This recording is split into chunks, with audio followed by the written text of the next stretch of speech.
उसको देखते ही इस लकड़ी को उस लड़के से प्रेम हो गया। वह काफी देर तक उस लड़के को देखती रही।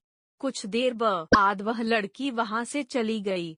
कुछ दिनों तक यह लड़का उस लड़की को खोजता रहा, लेकिन वह लड़की न मिली। लेकिन नियति ने उस लड़की से इस लड़की को मिला दिया। वह लड़की इस लड़के के घर काम की तलाश में आई थी। लड़के ने लड़की को तुरंत घर के काम के लिए रख लिया।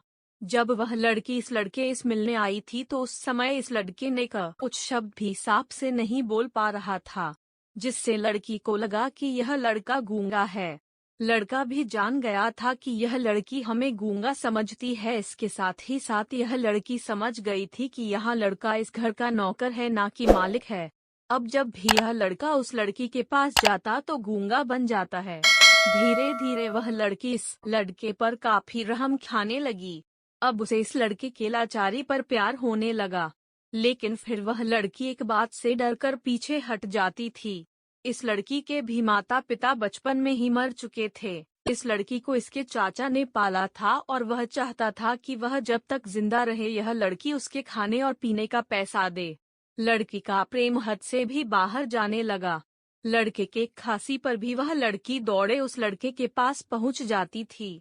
अब लड़का भी समझ गया कि इस लड़की को मुझसे प्रेम हो गया है।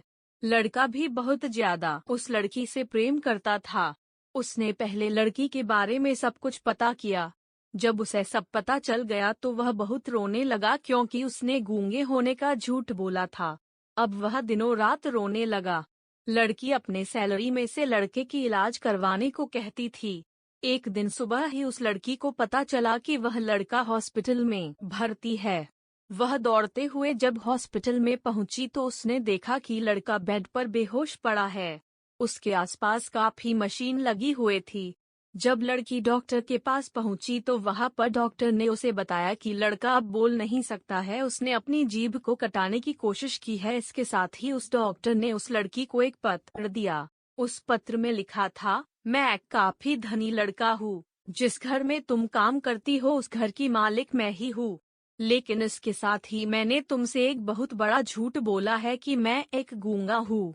अब इस झूठ का प्रायश्चित करने के लिए मैं ऐसा काम करने जा रहा हूँ। इसके साथ ही तुम मेरे घर से मेरे मैनेजर से पैसों को लेकर अपने चाचा को दे देना और एक नई जिंदगी की शुरुआत करना।